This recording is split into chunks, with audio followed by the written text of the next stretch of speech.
ইমাম সাহেবকে জড়িয়ে ধরে কাঁদতে লাগলো এবং বলতে লাগলো, ইমাম সাহেব, আপনি আমার জন্য আল্লাহর কাছে প্রার্থনা করুন যেন তিনি আমাকে ক্ষমা করে দেন। অতঃপর ইমাম সাহেব তাকে জড়িয়ে ধরে বললেন, আলহামদুলিল্লাহ, আল্লাহ রাব্বুল আলামিন তোমাকে আলোর পথ দেখিয়েছেন, তোমাকে সিরাতাল মুস্তাকিম দেখিয়েছেন, শুকরিয়া, অবশ্যই তিনি সকল প্রকার অপরাধ ক্ষমা করে দিবেন। প্রিয় দর্শক, ভিডিও থেকে আমরা বুঝতে পারলাম নিশ্চয়ই সালাত অশ্লীল ও খারাপ কাজ থেকে আমাদের বিরত রাখে। এবার আসুন ইমানদার আরেকজন স্ত্রীর ঘটনা আপনাদেরকে জানাই। বনি ইসরায়েলের দুজন ভাই একত্রে বসবাস করত। তাদের মধ্যে এক ভাই ছিল অনেক ইমানদার এবং অপরজন ছিল কাফের। তো নদীতে মাছ ধরাই তাদের মূল পেশা ছিল।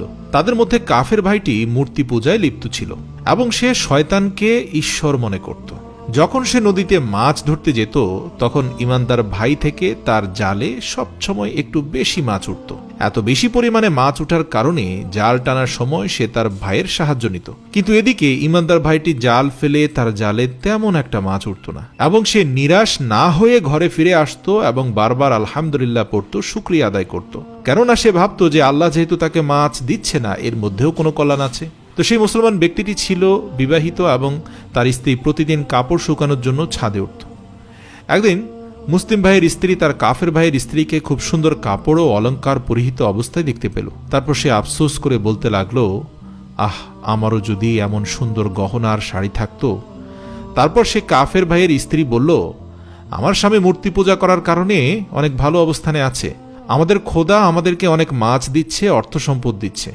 তুমিও তোমার স্বামীকে বলো সে যেন এক এবং অদ্বিতীয় খোদার পূজা ছেড়ে দিয়ে আমাদের মতো মূর্তি পূজা করে। নাউযুবিল্লাহ। তারপর সেই স্ত্রীর মনে কথাটা ঢুকে গেল এবং সে মন খারাপ করে বসে থাকলো। তারপর যখন সারাদিনের কাজ শেষ করে স্বামী খালি হাতে বাড়ি ফিরল, তখন স্বামী দেখতে পেল তার স্ত্রী মন খারাপ করে বসে আছে। তো এক পর্যায়ে সে তার স্বামীর কাছে তালাক চাইল। সে তার স্বামীকে কঠিন দুটি শর্ত দিল যে হয় আমাকে তালাক দাও আর না হয় তুমি তোমার ভাইয়ের মতো মূর্তি পূজা করো। তখন সে বলল, এটা তুমি কি বলছো? তুমি কি তোমার প্রভুকে ভয় করো না? এমন কুফরি কথা তুমি কি করে বললে? তখন সেই স্ত্রী বলল, আমাকে মাফ করে দাও, আমি এরকম গরিবী হালাতে বসবাস করতে পারবো না। তুমি তোমার ভাইকে দেখো না, সে মূর্তি পূজা করে কত ভালো অবস্থায় আছে। তখন সে বুঝতে পারল যে ও আচ্ছা, এই কথা। অহেতুক তার স্ত্রীর সাথে তর্ক করে কোনো লাভ হবে না এবং সান্ত্বনা স্বরূপ সে বলল, আমি এ কাজ ছেড়ে অন্য কোনো কাজ করব এবং প্রতিদিন তোমার জন্য 2 দিরহাম করে নিয়ে আসব এবং তুমি তোমার ইচ্ছে মতো সে টাকা খরচ করো। একথা শুনে তার স্ত্রী কিছুটা পরিমাণে চুপ হয়ে গেল। তার পরের দিন সকাল সকাল সেই মুসলমান ব্যক্তিটি কোনো কাজের সন্ধানে বাড়ি থেকে বেরিয়ে পড়ল, কিন্তু সারাদিন ঘুরে এসে কোনো কাজের সন্ধান করতে পারল না। সারাদিন ঘুরেও কেউ তাকে কোনো কাজ দিল না।